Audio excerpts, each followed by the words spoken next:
Thank you very much, and good afternoon to all participants who have dialed in from all of our developing members across Asia Pacific. Thank you for joining us on day 3.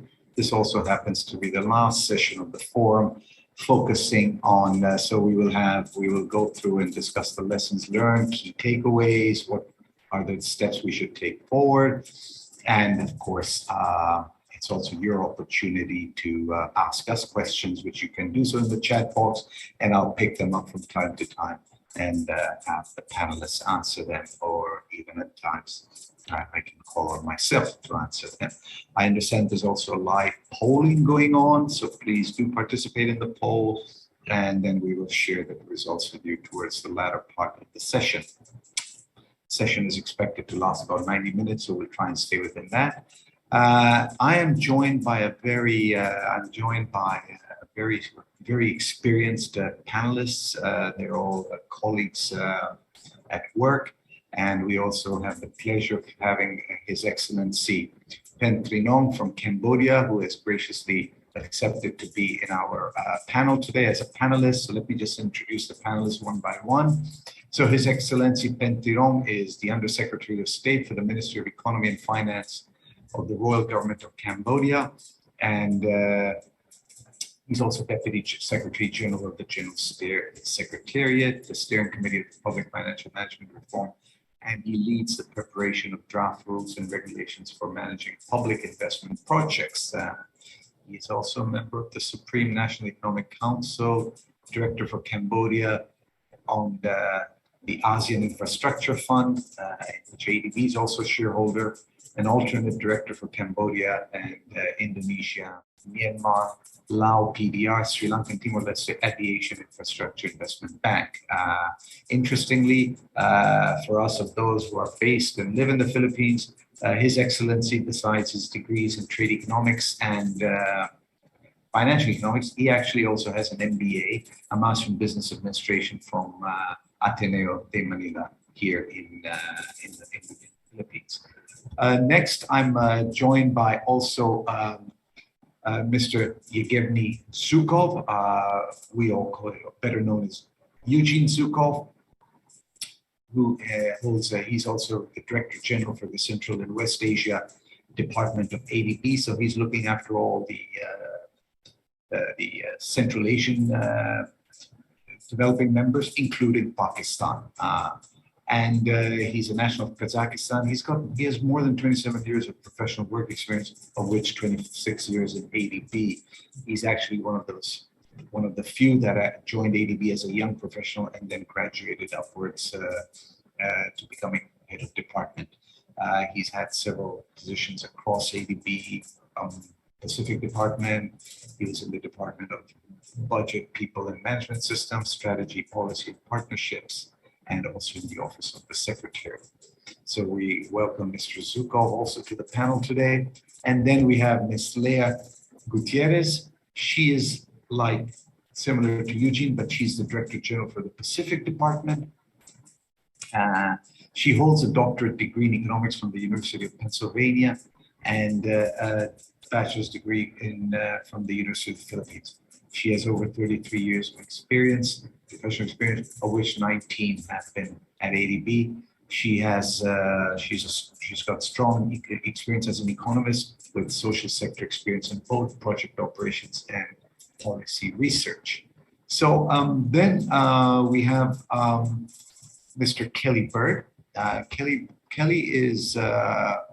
Kelly and I worked actually extensively together in the Southeast Asian Regional Department, which was my previous home. He's our country director for the Philippine Country Office, where he has been since January 2018. Kelly comes to us from the Public Management, Financial Sector, and Trade Division in the Southeast Asian Department. He joined ADB in 2006, and he specializes in regulatory governance and reforms, financial sector development, trade and investment policy, and employment policy, amongst many of the other things he does. And during his tenure with ADB, he has had the opportunity to work with various governments on various development programs, including Cambodia, Indonesia, Laos, PDR, Philippines, Myanmar, and Thailand. Then we have Mr. Jeff Taylor. He's a colleague of mine in the Procurement Portfolio and Financial Management Department.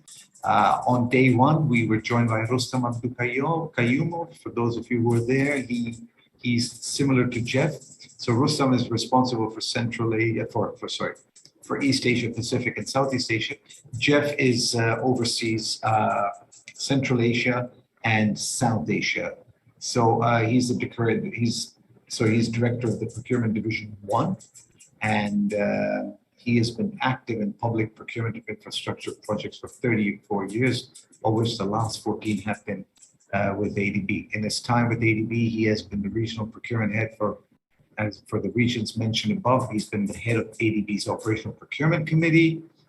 He's been the head of ADB's institutional procurement, and furthermore, he has been one of the pioneers in rolling out the what we used to call the 2017 procurement reforms, which is essentially the new procurement framework, and now we simply just call it the 2017 procurement framework. So having said that, thank you very much. So once again, a reminder for those who have not participated in the poll to do poll, please. So we're now here in the sixth and last session, and as I speak to you, so we've had 5 sessions covering maintaining project quality in a challenging environment. We've had some case studies as well. We touched upon innovation and resilience, and then on health and safety. Today, we're going to just discuss and ask the panelists to share their views on some of the key takeaways, the lessons learned, and where do we go from here? What is it that you as policymakers, practitioners, investors, stakeholders, members of civil society, private sector will do? What messages will you be taking home and saying, okay, maybe I can do this and build this back much better? Okay, and please feel free to use the chat facility to ask all the questions that you've always wanted to ask, and we'll put them forth to our panelists. Okay, so when we, on the first session, we did maintaining project quality, so I will ask my colleague, Ivy Europa, to maybe, and she already has it. So some of the lessons and options that came across were, learning from the lessons of COVIDized country partnership strategies that have COVID management elements built. There was also some lessons considering setting up a polycentric planning structure that is pandemic proof. And I can surely understand where that's coming from, because this pandemic does not show signs of going away. In Europe, there's already a 4th wave, which is luckily affecting those who've probably not been vaccinated. So those who have been vaccinated, I should say, are more resilient to the 4th wave. Look at alternative resources, scale up public-private partnerships, I think across all developing non-members, regardless of whether they're the low-income countries or the upper-income countries or the low to middle-income countries. I think there's always been a strong focus on public-private partnerships, or the so-called PPPs, and and of course continue working in harmonized approaches. So it's not only amongst development partners, but it's also us amongst developing members. Neighbors can also exchange lessons learned, and learn how to maybe do things more efficiently, more effectively, and more economically in some cases as well. So let me just start off by first move over to His Excellency Pen Tirong, who's taken time to be with us today. So Pen Tirong, let me just start with one question to you before I move on to the other panelists. We all agree that we must scale up our engagement with the private sector, civil society, and development partners to help resuscitate our national economies and advocate for resilience through policies and projects. Considering that the central theme here today is resilience, results, resilience, and recovery, we need to make sure that there are frameworks that need to be in place to put this into action, and how to better leverage resources and expertise in financing, design, and implementation. So Excellency, let me ask you, with your long tenure at the Ministry of Economy and Finance, how has your role evolved in facilitating and enhancing maybe a more holistic approach for project planning, considering I have had the pleasure of working in Cambodia extensively, and I remember we would always have these very long, very, very exciting, meetings with the MOEF when we were working on our annual business plans or, our multi-year country partnership strategy. So holistic approach for project planning, that is to make sure that, that everybody who's involved in the project sees the project as one, there's a unified commitment to achieving the development objectives to make sure we get to the intended outcome. Anything which you would like to share with us and share with the audience? I think that would be very, if I may ask this question to you. Thank you. Thank you very much, Rehan, for posting the question. And first of all, thanks to the ADB for inviting me to join this panelist discussion. See, as working in the Ministry of Economy and Finance for more than 20 years, since 1995, and I have played this role since that time until now. So we see the role of the Ministry of Economy and Finance is very, very important.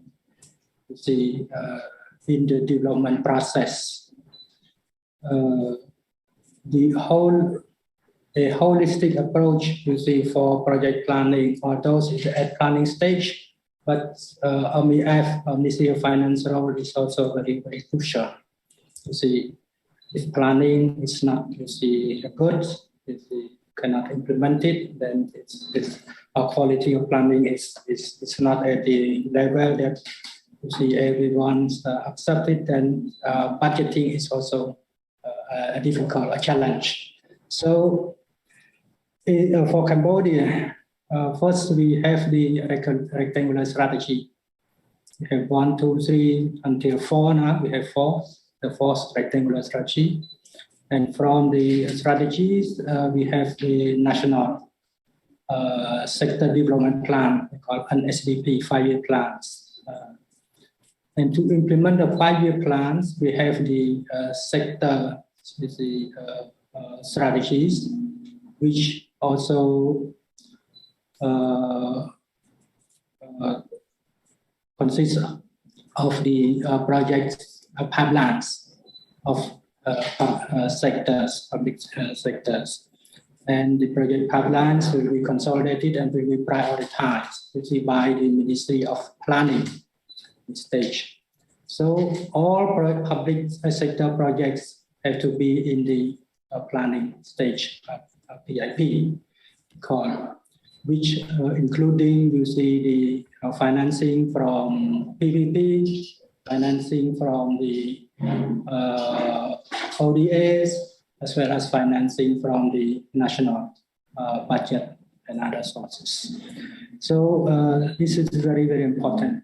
So in our public investment management strategy that we adopted recently in 2019, together with the public debt management strategies, it's a 5-year strategy. These two strategies have to go hand in hand. You see, we borrow for public investment projects, and we are not borrow to finance, just deficit of the overall deficit for public investment only. So that's why these two strategies is very, very important. So in the public investment management system reform strategies, we also established the PIM committee, what we call Public Investment Management Committee, at the Ministry of Economy and Finance to consolidate all the plannings as well of the sectors. Number one, of course, we had to base on the plannings consolidated by Ministry of Planning. But at the implementation stage, if there are projects that you see urgently needed, then we have to update and include it in the planning as well for the purpose of our budgeting. Since public debt management strategy as well as PIM system reform strategies you see go together hand in hand, one of the key policy measures is also to mobilize budget from the private sector, which is a PPP, that we need to increase the size of the engagement. So the law on PPP has been drafted and about to be submitted to the legislative bodies, and rule regulations, guidelines for the whole PPP project cycles will be put into implementation after immediately after the law on PPPs adopted by the legislative bodies. We expect to approve that law perhaps next year. So based on this law, we'll help also improve the participation of the private sector. Together with the law on investment, just adopted by the legislative two level of the legislative bodies, meaning the Senator and the National Assembly. So we at the Ministry of Finance ensure the all process, all key frameworks, all the project cycles are followed. Under the PIM system reform strategies and review and monitor by the PIM committee, PIM committee at the Ministry of Finance. So this ensures the holistic approach of all financing sources, public sector, private sectors, as well as other financing sources to finance public investments in Cambodia. Thank you, Your Excellency. So essentially, essentially what Excellency was saying, that the Ministry of Economy and Finance, like most other borrowing agencies, ensures that the process and the key frameworks are well followed. The financing is all in place before they actually start a project, which is of course very important. And one of the policy measures that they would like to go further is because of all this, because in light of the fact that government to reduce let's say the pressure on government resources, and also due to limited development financing available, is to mobilize more, is to take the PPP approach, the public-private partnership approach, and a new law on that, on such a measure, is actually being drafted right now under their supervision. Thank you very much, Excellency, for breaking the ice with the first question. That was very helpful. And now let me just move on to Leah. Leah, just over to you. Leah works. The Pacific is 14 developing members. I've never had the pleasure to go there, but very distant from each other, varying in population, and quite an interesting geographic, spread, if I may use that word, in terms of that. Now, Leah, in the fragile and conflict-affected situations and the small island developing states, which are classified according to, I think, a UN definition, there are, of course, unique implementation challenges, Leah, during, and we are trying to ensure that there's quality, we get to the results, the recovery process starts, and it's resilient. Now, it's very common knowledge, and some of these messages that came out also out of COP26, which is closing as we speak, is also that, water levels are rising. Some islands you see today may not be there tomorrow, and that's quite common in these archipelagic geographies. So, Leah, in this COVIDized situation, any key takeaways you can have for us in terms of, how did any unique implementation challenges and possibly any innovative procedures which you as head of Department of the Pacific and your team will adopt going forward? And mind you, let me just anticipate Leah saying that I personally have seen some of the wonders of technology that they've used in a port project using remote drones. Ben, you will speak on that more. Leah, over to you. So just essentially, what are some of the challenges you mentioned that you faced in this COVIDized atmosphere? Thank you. Thank you very much, Rehan. And by the way, thank you very much for inviting me to this panel. It's an honor to be here, seeing how experienced and how very good everyone is in their respective roles. So this is quite an honor. Thank you. I've been tracking the sessions, Rehan, and I must say that the discussions this week have been very rich, and there are many lessons and takeaways. And indeed, you're right. The pandemic has been quite a challenge for the 14 Pacific members of ADB in the Pacific. And the situations are all different. As you know, in response to the pandemic, just like in other countries around the world, there have been travel restrictions. And this really challenged us in terms of project preparation and project implementation. And of course, it's the usual story I'm sure that you've heard. There's less, it's very difficult to have face-to-face time. It's very difficult to actually visit the project sites.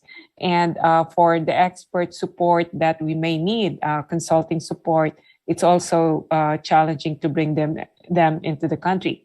So what did that mean for us? It basically meant that we really have to be flexible and agile to the situation. And for here, I must say I am very grateful that ADB itself recognized that we need to be flexible, and there were some flexibilities in our approaches. So here we actually started. We did. I think just like in other regions, since experts cannot come in, staff cannot come in, the virtual technology came into play. So there were a lot of virtual meetings. And here we really made sure that there's a good partnership of staff based in headquarters, staff based in country, partnership between consultants in country and consultants located outside of the country. And Rehan, indeed, you're right. In one project, and actually in two projects, we did use drone technology to capture what's going on. And as usual, our colleagues on the ground have been quite creative and resourceful. Everyone's taking videos of projects, and we can do time lapses even and see the progress. It's really been great that way.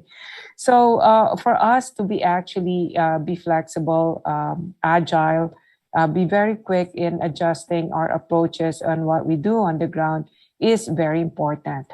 And for that, we really do need very good partnerships, not just partnerships with colleagues and consulting experts, but also particularly with our government counterparts. That particular partnership, working together, has played a very important role. In some instances, flexibilities may also extend to thinking about maybe certain, if a particular project is of high priority, maybe there can be a workaround into bringing in the workers into a specific country. So that particular partnership is very important.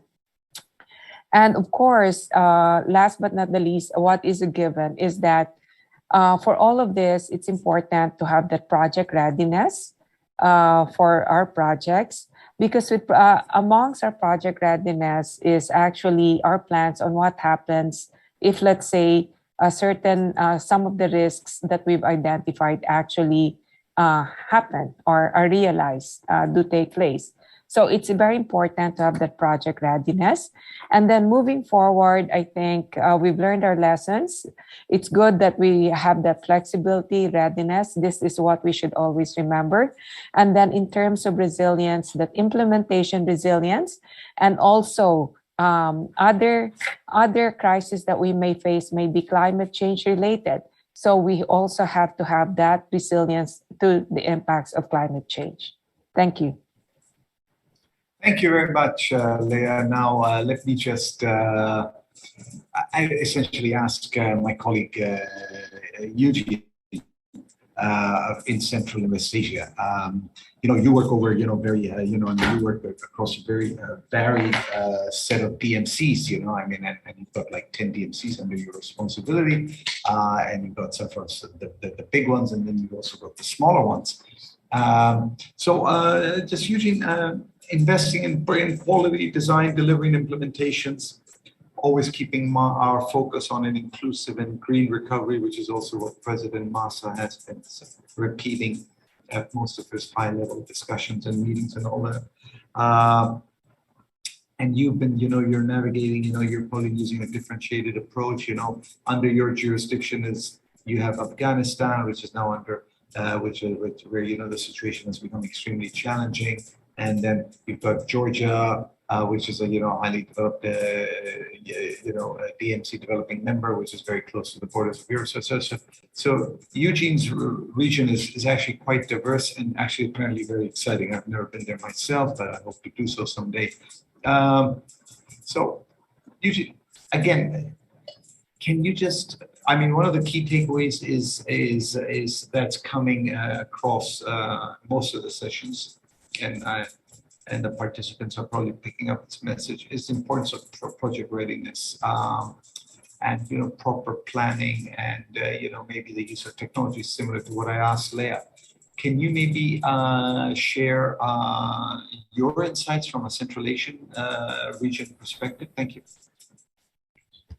Thank you, Rehan and colleagues, and greetings from Islamabad, which is the capital of our largest client here in Central and West Asia.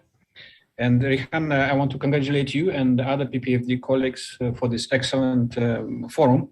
I had the chance to have a quick look at the takeaways, and they're quite rich, and definitely I think there's a lot of things which we can pick up as we go forward. I also would like to fully agree with the VP Gosper emphasis on the 3 R's from his opening remarks: results, resilience, and green recovery. Rehan, you rightly focused on the need need for enhanced project readiness, and I see that participants made a number of important and highly relevant points on this. I can say that for the region that my department covers, Central and West Asia, this is an extremely important agenda.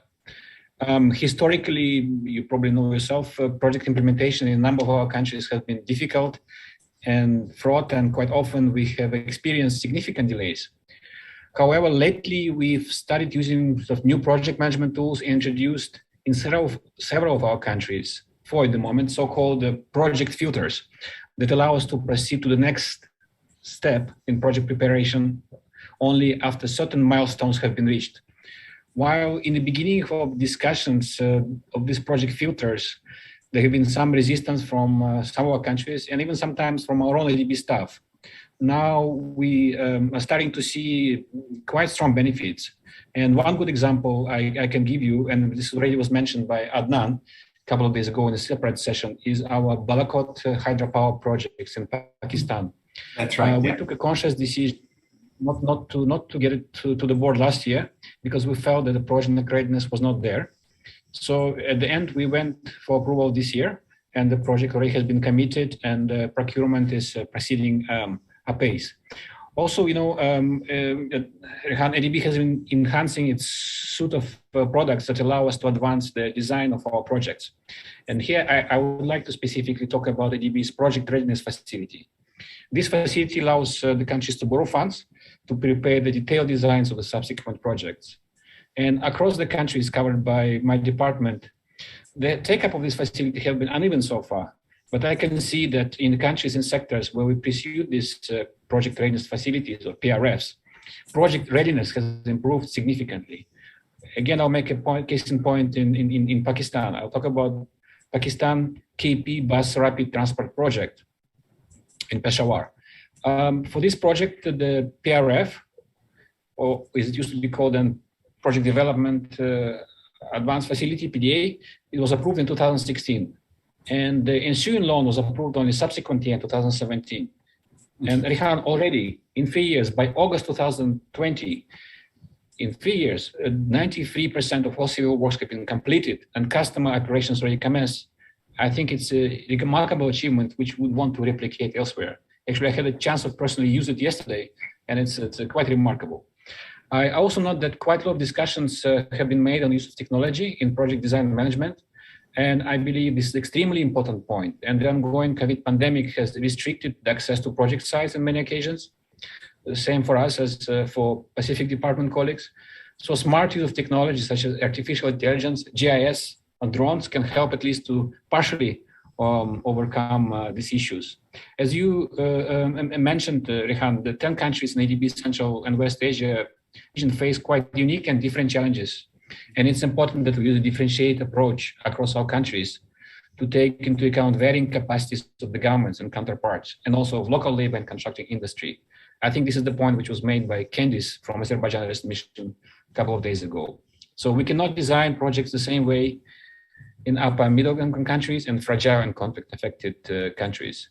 I think for ADB itself, Rihan, I think it's also quite important to enhance our capacity to manage project implementation on the ground, especially during the COVID situation. And another important area is to continue building capacity of our executing agencies. Again, in Pakistan, we are starting the program of procurement accreditation for our EAs. So we think it will bring some fruits quite soon. And the last area, Rihan, I'd like to mention before I stop, is the need for us to continue to advise the government and work with them on simplification of their own project management procedures and approval processes. Again, in the case of Pakistan, we're starting work on this jointly with the World Bank colleagues. Let me stop here. Thank you, Rihan. Thank you very much, Eugene, for that. And Eugene, thank you. And Eugene brought out something that's very central to ADB's mandate is capacity building. And he said that we must continue to invest in capacity building if we are going to be able to implement our projects. And he spoke about the diversity of this region. And we all know that topographically, geographically, culturally, socially, it's just amazing how the nature of those countries. And of course, Eugene also said that working in one DMC like Pakistan is probably not the same as working in another one. So it's again he and his teams they're adopting differentiated approaches because what may work for Georgia may not necessarily be the same approach that they may use for Turkmenistan or maybe for Uzbekistan. Thank you very much, Eugene. Kelly, so you are now a Philippine, you have been Philippine country director, so we have you are at home with us in Metro Manila. And so you've been, of course, we've been in this sort of a very rather extended lockdown, very COVIDized surroundings, and yet you're holding on to some very large portfolio, both public policy reforms, the Malolos Clark flagship project, which Yusuf Batan spoke about extensively, and I must say passionately on day one. So he shared a lot of his things. So as working virtually, with large portfolio, out there in the Philippines, maybe, and now it's just one DMC, so we're talking about just not differentiated approaches here. But anything that you can share in terms of, ensuring quality, ensuring implementation speeds, maintain the momentum in such COVIDized surroundings. And, it's public knowledge. We've been in a rather extended lockdown in the Philippines, which made the mobilization of maybe goods and services and above all consultants and people more challenging. Over to you, Kelly. Let me answer that question in kind of 3 points. ADB's footprint in the Philippines when it came to infrastructure has been quite small until recently. When we look at the portfolio from the 1980s to 2017, on average, we lent the Philippines about $30 million for infrastructure annually. So it's a very, very small infrastructure program that we had. That all changed in around 2017. And those changes that we made helped us to improve our project readiness.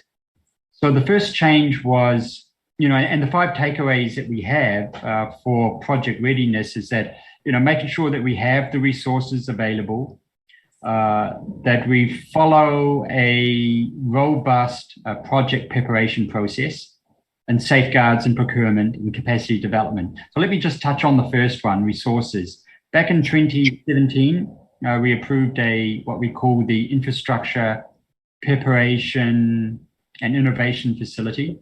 It was a $100 million TA loan to the government. We added additional financing back in 2019, which was $200 million. So we had $300 million in resources. That meant that we could recruit high-quality engineering firms to work with the government to prepare projects. Projects that would be funded by the government or by ADB or by other development partners. And I think that was the big game changer for how we could improve our project readiness. So we brought in the resources. And some of those contracts are quite large. We've signed off on a number of detailed engineering design contracts recently, and they range from something like $20 million to $60 million. So we are putting a lot of resources into the design stage of the projects. The second kind of takeaway or lesson learned is that for our large complex projects like Malolos Clark, South Commuter Railway, we have the Bataan Cavite Bridge project, the Laguna Expressway, and the MRT4 from Ortigas to Rizal. So looking at those projects, what we're doing is that we're following a robust project preparation process. So we start off with the feasibility study, then we have a contract for detailed engineering design, then and that prepares safeguards, it prepares procurement. Then we start to, through our implementing agencies like DLTR, they start to prepare the bidding documents and they bid them before we go to the board. So then by the time we go to the board, everything is prepared. The design, the cost estimates, social safeguards, both in environment and resettlement, and all the procurement. And that's how we've been operating in the last 3 years. So once we do approve our infrastructure loan, we're ready to procure. The other important aspect of that, of course, is our safeguards, and that's really doing our homework, surveying all the impacted persons, understanding their financial situation, their livelihoods, and preparing programs that would assist them, particularly for those that are going to be resettled. And then, of course, there's the capacity development, working with our implementing agencies. As Yusik TJ mentioned from DLTR, when he started his work, he had about 70 staff. Now he has several hundred staff. Huge capacity is required to support them. And so our IPF TA loan and our TA grant is helping for the capacity development. So in terms of project readiness, it's about resources, making sure you have a good, robust design process, safeguards, procurement, and capacity development. On procurement, we have an open competitive bidding is critically important so that we do source the best global engineering companies. But also, it's not just about cost, trying to get the least cost bidder. It's really about getting quality bidders. So I think a number of our procurement bidding documents have included not just cost, but also scorecards for quality of those engineering firms so that we do get the best for these projects. So if you look at the Malolos Clark project. We've got contractors from Spain, Italy, Thailand, and the Philippines, for example. Our Bataan Cavite Bridge design is a US company. Our MRT4 design company is a Spanish company. So we're getting all these high quality, experienced companies to design these projects, which we didn't have previously. Thank you very much, Kelly. And so Kelly essentially reaffirmed what Eugene and Leah mentioned earlier, and he also talked extensively about having technical assistance resources. At the end of the day, it's all about resources available on hand to be able to supplement wherever there are capacity shortfalls, etc. Jeff Taylor. Jeff, my colleague from our department in charge of procurement, Jeff has been extensively involved in making sure that the procurement cycle does not get disrupted during the pandemic. That the EAs, the executing and implementing agencies, our contractors see it as business as usual, and he and his team have been working 24/7, and to ensure quality. I think some of the key takeaways which Kelly mentioned is that, procurement is not all about cost. It's not the lowest bidder is the best bidder. It's about quality. Jeff, we're now, maybe you can use this opportunity not only to share some key takeaways from the pandemic, but also alert on the importance of, how going forward with or without a pandemic, we're going to be looking at merit points, life cycle. You may just want to elaborate on what those terms may mean and how to plan procurement more strategically. Jeff, so over to you. And please be mindful of the time because I know you've got lots to share with us. Thank you. Well, thank you very much, Rayhan. And Excellency Penteron, a pleasure to meet you again. We worked together at MEF many years ago.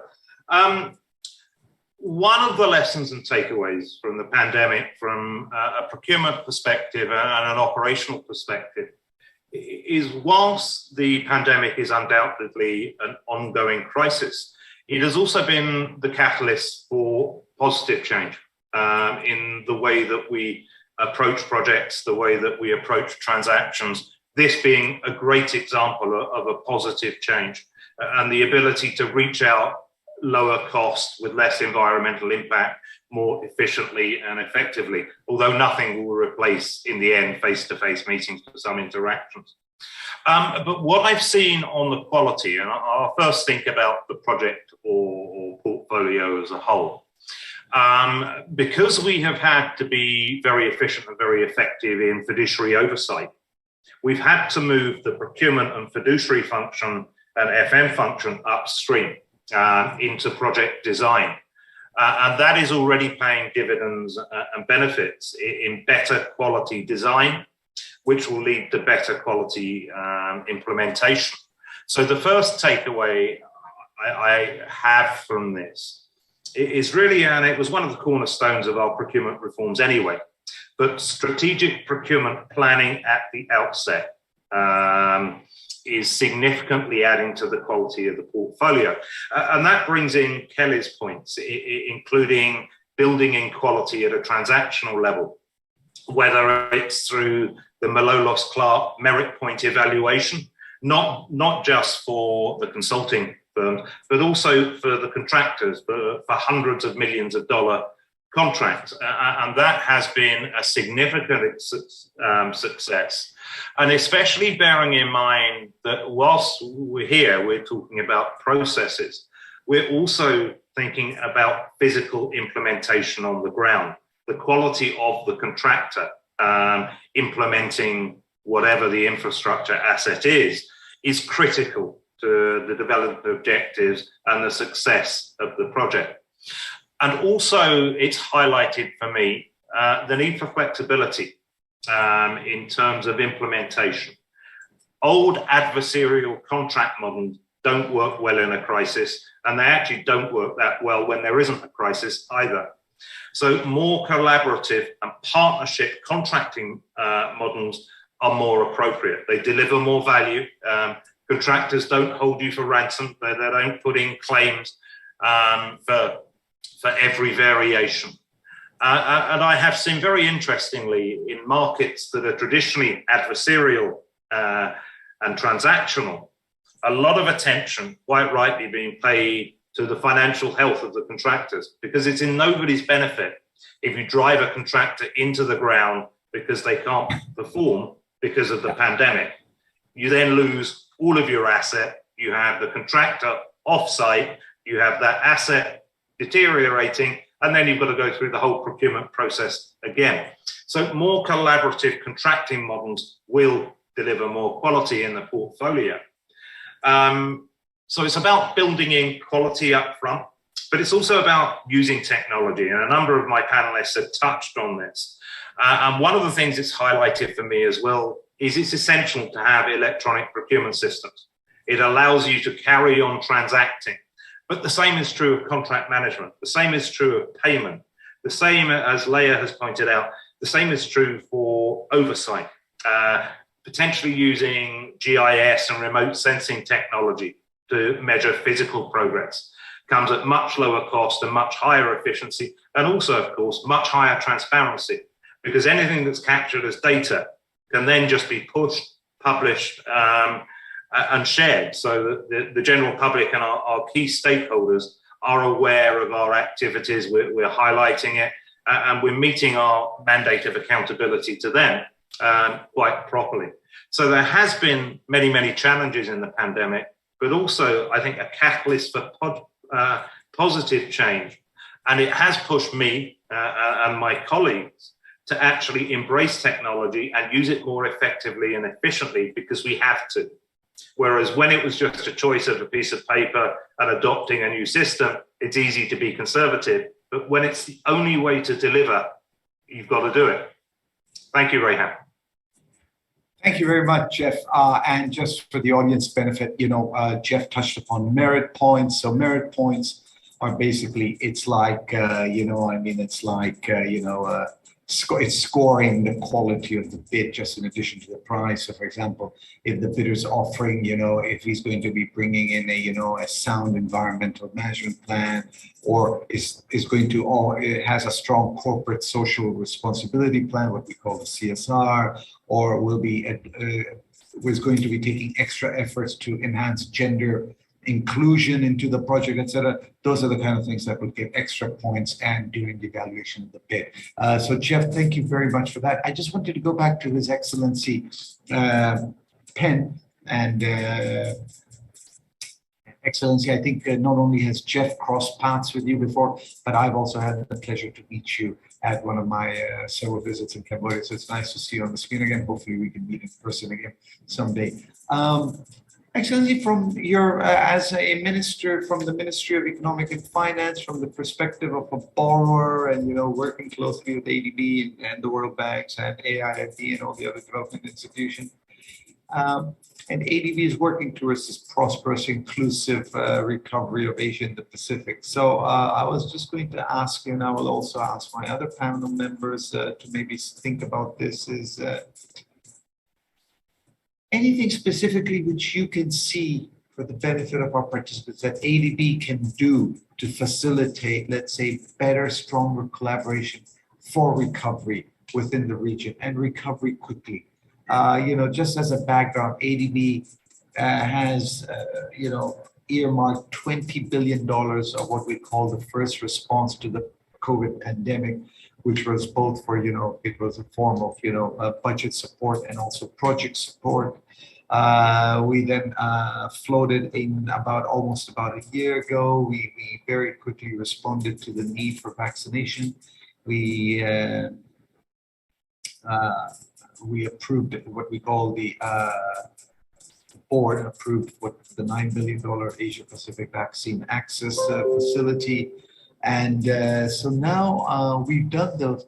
But Excellency Pentirong, in your view, anything else that we can do as ADB in terms of working with Cambodia, which would also then make it, and we would use the same approach to work with our other developing member countries for better collaboration to ensure that we get past this pandemic and we get back to the same quality of life we enjoyed before, at least, if not better and a more, let's say, a stronger life after this pandemic is over, which may not be over, as we may get vaccinated, we may have to learn how to live with it like we do with the flu, but the recovery going forward. Sorry for the rather long introduction, but over to you.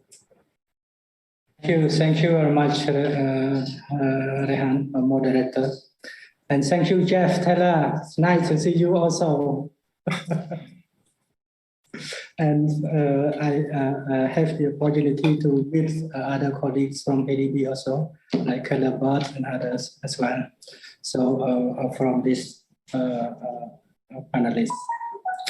So I will have a few points. Of course, I will repeat or mention the traditional, approach, practice, plus the new, plans that I think every country has. Number one, you continue working around the government's, plans, strategies, plans, not only in Cambodia, I think for others, regional plan also, not only Cambodia plan, but regional plan as well, because we play a role of helping countries specific as well as coordinating regional a program. So that's number one.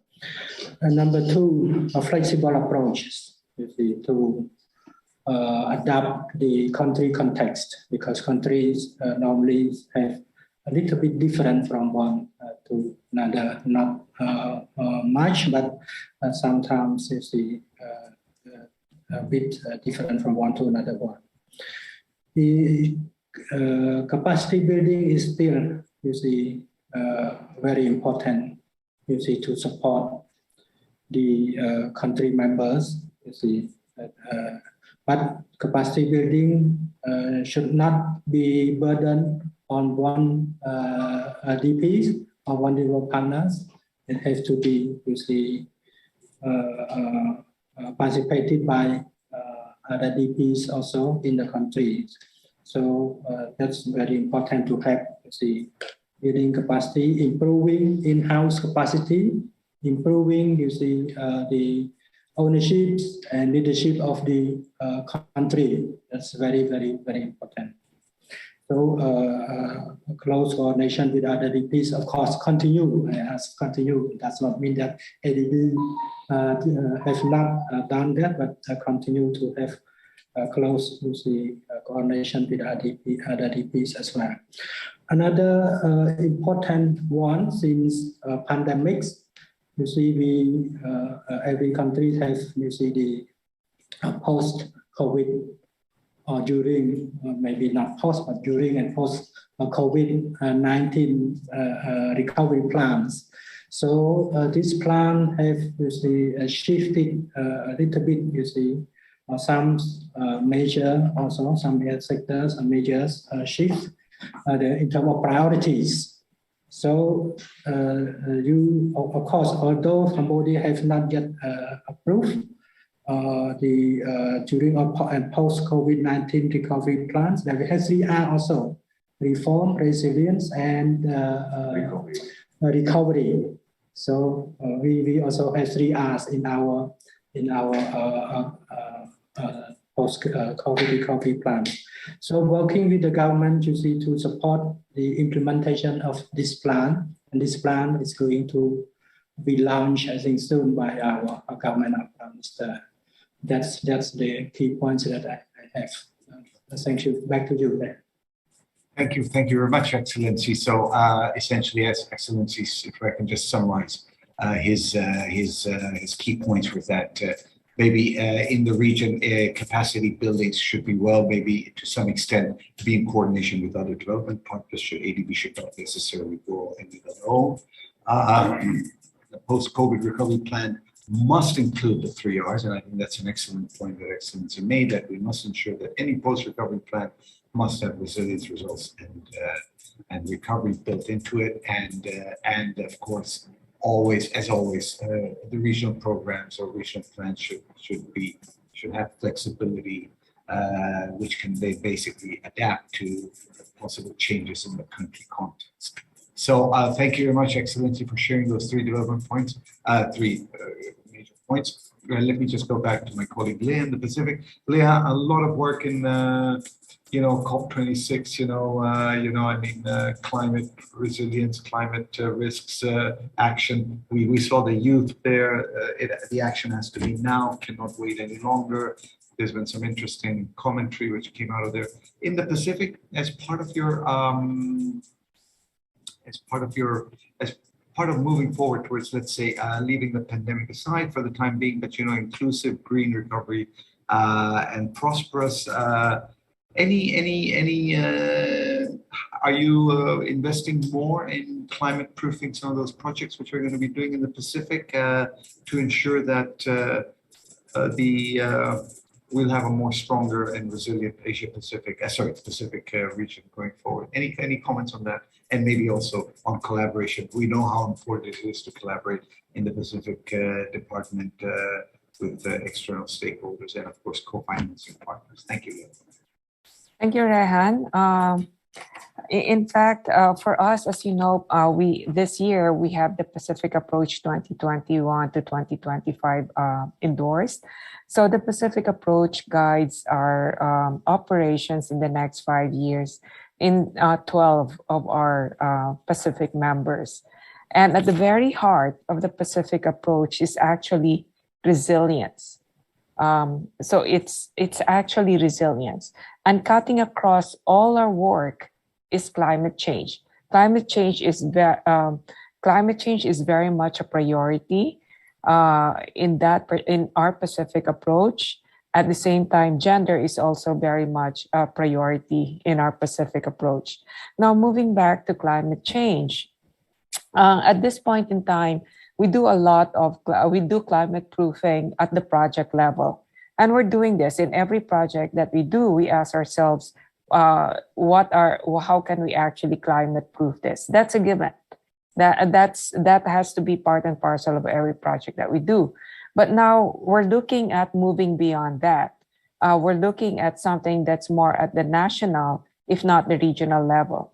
So we've in fact piloted a multi-hazard risk assessment in Tonga. And I think a video may have been shown during the COP26. But anyway, that risk assessment will inform the adaptation pathway in planning investments for one particular city in Tonga. So this is something that we would like to replicate in other cities and in other countries in the Pacific, for us to actually have a much better program for adaptation and resilience. Now, moving on to collaboration, of course, for anything that we do in climate change, we do need to collaborate with many partners. And in fact, collaboration is key to what we do in the Pacific. Not one particular agency or partner or financial institution can actually do it all in partnership with the government. There are many of us who are working together with the government, with our governments there. And I must say that I fully agree. I fully support what His Excellency Penterong has said. There needs to be good collaboration, in support of the developing member countries that we are supporting. So development partners have to work together, and we can do this through our programming. As you know, in ADB, when we do country programming, we do make sure that we do coordinate with our development partners. So that collaboration is also evident in how we are working right now in response to the pandemic. Let's say in the Pacific, for example, there's a very strong coordination in the health sector across countries, and then also in terms of policy reform, we have something that's called the Friends of Budget Support. composed of the major development partners and including bilaterals.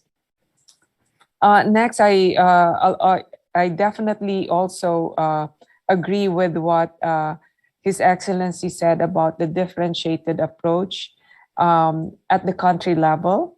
And here, I think ADB, through the country partnership strategies, have actually put this into practice. And again, I'm with you, Your Excellency. Capacity building, as also what Eugene, Kelly, and Jeff has mentioned, this is something that we have to bring moving forward. And all of this we do need for us to support a green, resilient, and inclusive recovery. Thanks, Rehan. I will stop now. Yeah, thank you. Thank you. Thank you. Let me just also ask Eugene, over to you. Since once again, and Leah, thank you very much. And it's good to know that you are the Forward the Pacific strategy, which encompasses 12 DMCs. I actually thought it was 14. 12 centralizes on basically climate change and resilience. And just for the audience's benefit, ADB also announced a $100 billion commitment to climate finance. And our which is from 2019 to 2030, and our president also has said that ADB's role going forward is going to be, or role already is the regional climate bank, and we are also, let's say, a leading regional development partner. With that, I was. Just Eugene, back to you in maybe a bit of a chilly Islamabad. I guess the weather is beginning to change, so maybe you can enjoy a nice weather change from Metro Manila. Hopefully, you're having a nice day and enjoying the pomegranates.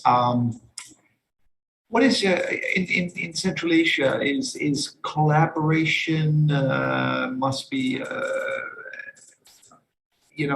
as we're talking about, how do you view collaboration, and what is ADB doing in this very diverse, culturally interesting, complex region? And how are you approaching resilience and recovery in the future? Are you investing more in technical?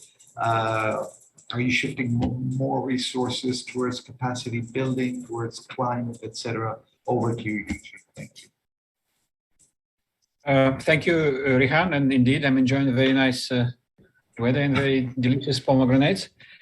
Maybe I'll start from the end of your question. If we look over the next 3-year planning period for CWRD, for Central and West Asia Department, we currently estimate that about $500 million will be devoted purely for climate finance. And in terms of number of projects, I think about 70% of our projects will support climate change mitigation and adaptation input in 2022. And what we're trying to do is to broaden the source of climate finance in terms of sector coverage and the modalities, possibly even including of some climate aspects in PBLs and policy-based lending and results-based lending, as well as trying to develop more projects with the aim of building climate resilience, for which up to 100% of cost can be counted in ADB bureaucracy for climate finance. So we also working to support upstream climate assessments to create the basis for climate adaptation operations, especially with focus on resilience. I give example of two TAs, the transaction TAs that we have in again, Pakistan and also in Tajikistan. We plan to include climate assessments for strategic project identification. And we also trying to mainstream the climate change aspects in our programming exercise. I think Leah also mentioned that especially for supporting the inclusion of climate priorities in the CPSs and also for technical assistance. And again, we talked about the capacity building for our executing agencies, but I think we also need to mention the capacity building for our own staff. So they're also equipped and resourced to provide assistance in this area. I think another point you mentioned, Rehan, is collaboration with our development partners. And definitely it's front and center. Of course, sometimes it can be challenging because of the different time zones and the COVID travel restrictions, but we try to do our best. And we have very strong collaboration on the ground with all major partners in all our countries, including International Monetary Fund, World Bank, but also ramping up collaboration and co-financing with colleagues from the Asian Infrastructure Bank, and working with major bilaterals like French AFD and also GTZ from Germany. I think the developmental needs in this very complex and culturally diverse region, as you mentioned, Rehan, is so large that we won't be able to achieve our ambitious development goals without a very strong collaboration among various development partners. Let me stop here. Thank you very much, Eugene. That is so true. I mean, again, a strong collaboration. We're there to collaborate, not to compete. We must all be looking at a common development agenda, a good set of outcomes, and it's good to know that resilience is very, very strong also in your partnership strategies. We repeatedly use the acronym CPS, or for the participants' benefit. That's our country partnership strategy that was done on a multi-year basis. They can be anywhere from 2 years, depending on sometimes for how long the administration has been in power, and in some cases we go for 5 years. And also, I just want to, Leah very graciously clarified, there are actually, she is overseeing 14 Pacific countries, but Papua New Guinea and Fiji actually have their own set of strategies, and the other 12 are grouped together. So thank you for that clarification in case someone in the audience was confused. Kelly, Philippines, always quite Philippines delegate, or, there's been a lot of youth there. I was watching on television a youth from the Philippines, very vocal there with Greta and their colleagues at COP26. So any extra measures in your discussions with the government of the Philippines in terms of how ADB will support a more resilient and of course a more prosperous Philippines going forward? And what are your plans going forward, keeping this inclusive and prosperous Asia Pacific in mind? Thank you. Let me start with our country partnership strategy, which is 2018 to 2023, which we signed off with the Philippines. Now, we have three strategic pillars. The first one is accelerating infrastructure, and that's supporting the government's Build infrastructure program. Then we have promoting local economic development. So that's improving connectivity and programs and projects at the local government level. And then the third pillar is investing in Filipinos. That's education, social protection, health, employment, financial inclusion. So, and throughout that CPS, we mainstream gender and climate change. Our promoting local economic development is focused on promoting sustainable environmental development. So the whole CPS is positioned for inclusiveness and for climate resilience. And we're doing this in three ways. So all of our infrastructure projects have to promote, either be promoting climate mitigation, such as reducing CO2 emissions. And that's our investments in mass public transportation, like the railways, which will be electrical. We're focusing on adaptation. So a lot of our infrastructure projects should take into account modeling, environmental modeling for the future. So making sure it's resilient and protected against climate change. And of course, working with in the social protection projects, so that there is a social protection floor that will assist vulnerable families against shocks, whether they are disasters or climate change. So that's how we're promoting resilience. Let me just give you a couple of these examples. We are working closely with the national government and the local governments to develop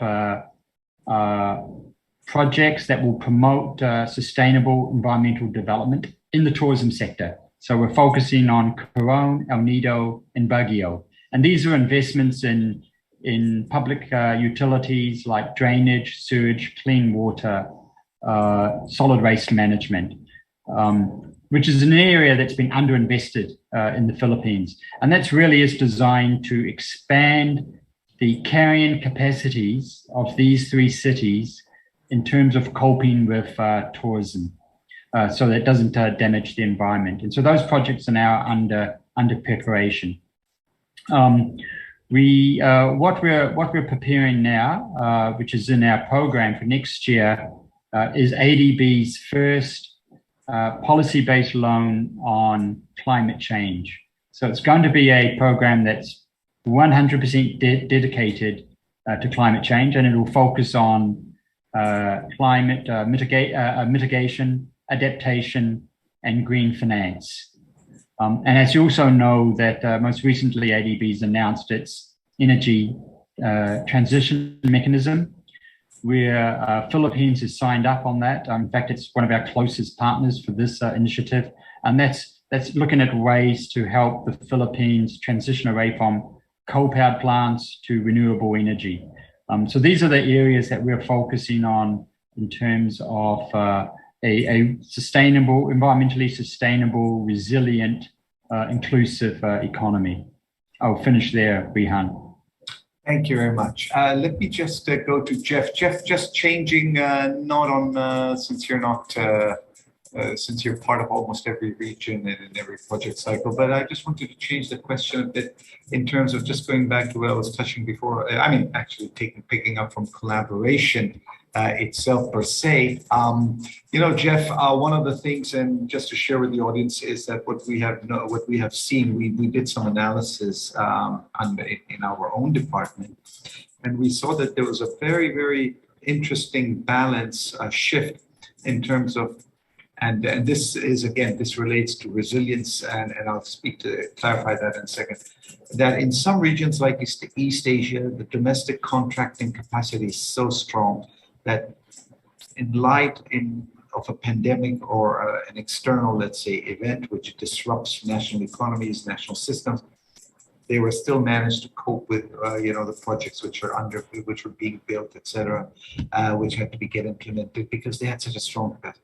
Whereas in Leah's region in the Pacific, it's almost, they're very highly dependent on foreign contractors, and in the domestic market is domestic capacity is somewhat low, which is understandable. In Southeast Asia, it's quite balanced. When we go up towards South Asia, which I mean the Indian subcontinent, including Bangladesh, and again, the domestic contractors are very, very strong, but there's still quite a presence of international. In Central Asia, in Eugene's region, we have more towards there's more tilt towards the international than the domestic.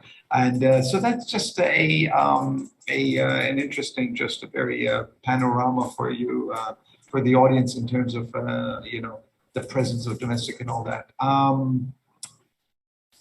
Jeff, going forward, what is it that ADB can do in terms of strengthening some of this domestic capacity in the regions? Do you have any ideas, any thoughts?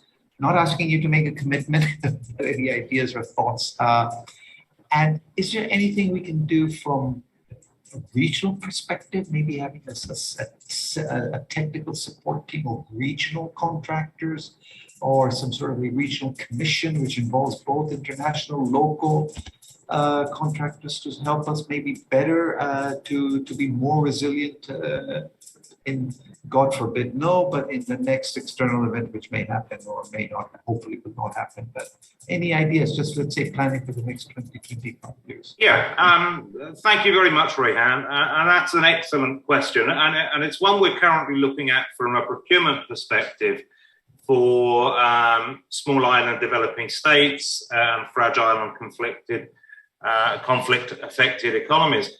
And one of the challenges that they face is the capacity of domestic markets to meet their needs. And one of the risks or challenges they have is the reliance on external contractors which, as we've seen in multiple cases across the portfolio in the last 2 years, can break down. There is inherent resilience in having something available locally, as we saw, in East Asia, certainly. And as we saw, even though very severely impacted upon by the pandemic, South Asia, particularly India, has been able to bounce back more quickly than some of the other economies that are reliant on international supply chains, whether those are goods or labor or consulting. So we do need to give more thought about the ways that our procurement processes perhaps support development within domestic markets, most especially in the F-gas SID space as well, which are predominantly reliant on external markets. How do we make them more resilient? And it's not only about resilience, it's also about the development impact and the benefit accruing domestically rather than going offshore as well. If you invest in developing the local market, you leave something more behind than the asset that's been created. You leave a higher economic capacity behind. And so that's one of the ways of thinking about it. Another way is what we're investing in, what we're lending money for. Whether it's, when it's mega infrastructure and there's only a few contractors globally that can do it, then inherently you're going to be engaging with international markets. But if you're looking, for example, at rural irrigation, if you're breaking that down into on-farm sub-projects that are going to involve local labor, potentially renewable energy resources as well, but sourced locally. So there's a whole mix. One is the way that procurement is structured and packaged, and another is what we're actually investing in. We can go back to the qualitative and the merit point as well, because there is a societal value in developing there. And we could actually include it as a qualitative dimension within a merit point evaluation criteria. For example, the use of local materials, which cuts down on the environmental impact. And we will be coming out late this year, very soon, in fact, as we're in November, with a procurement guidance note on sustainable procurement that will touch on those issues. And again, another procurement guidance note in the new year on small island developing states and fragile and conflict-affected situations that will build upon those ideas that I've just expressed. So there is more that we can do, and we're thinking about it, and we're trying to move it forward. So I would say look out for those in the next 3 to 4 months, the new guidance notes about different ways of doing things. Thank you, Jeff.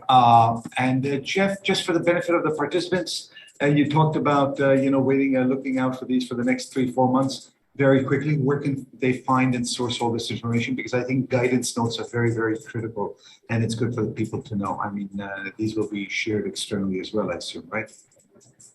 Yes, they are shared externally. We publish them. And if you go to the business opportunities section or just search ADB procurement guidance notes, there are 25 of them, soon to be 27. Okay.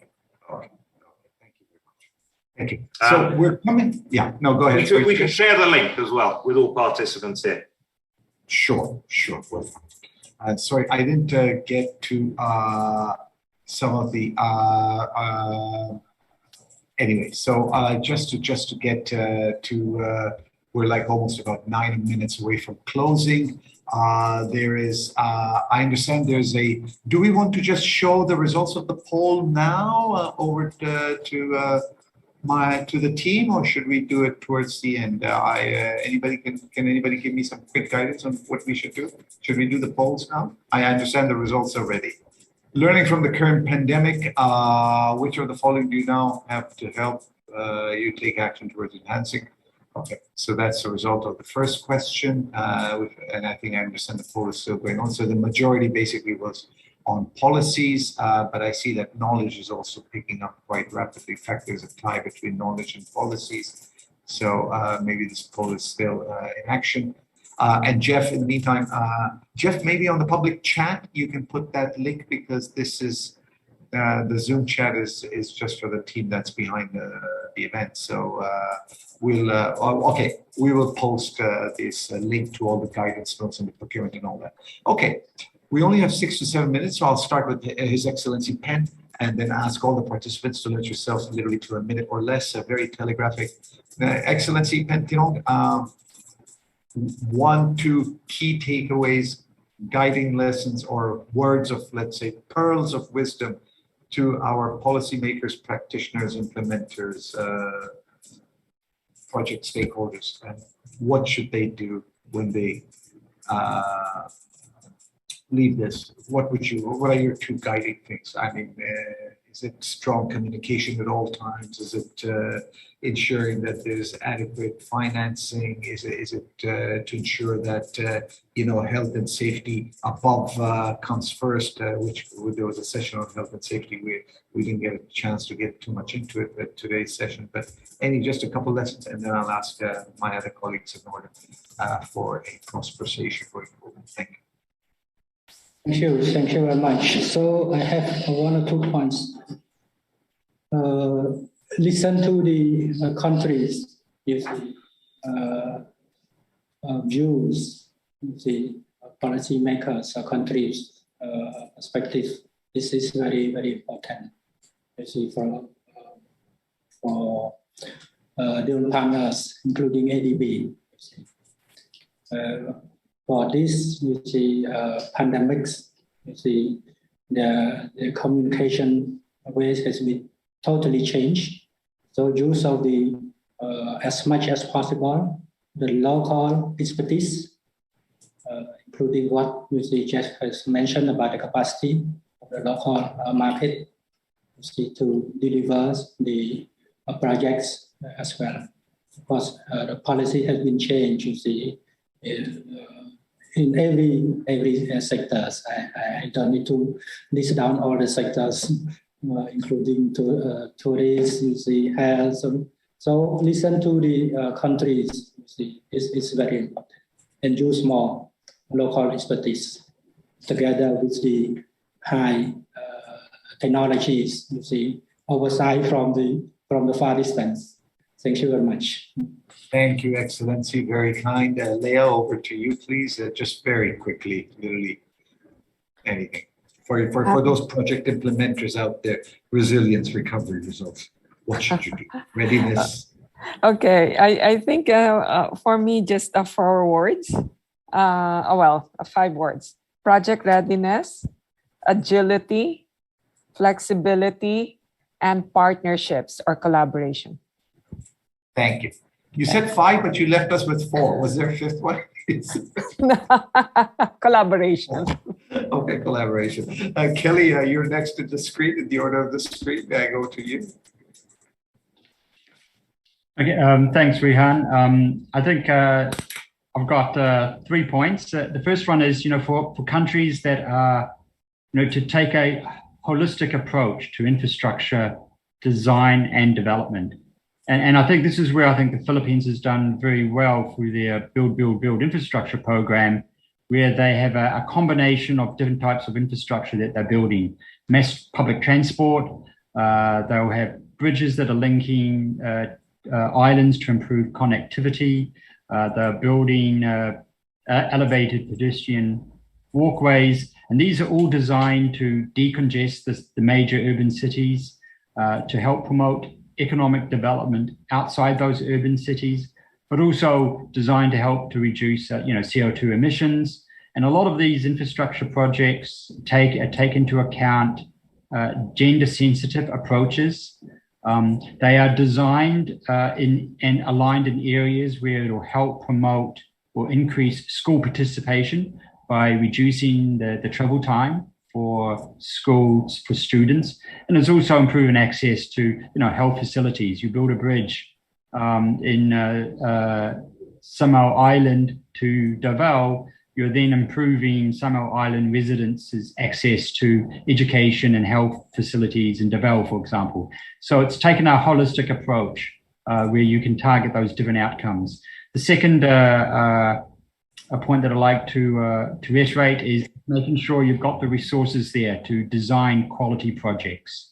And the third one is that, when you are having large infrastructure programs, what's going to be important is communications, and frequently communicating to community stakeholders about progress in those projects, about issues that are coming up that need to be resolved, or conflicts that may develop, having those mechanisms that can resolve them very quickly. So it is really about communications. Those are my 3 points: holistic approach, resources, and communication.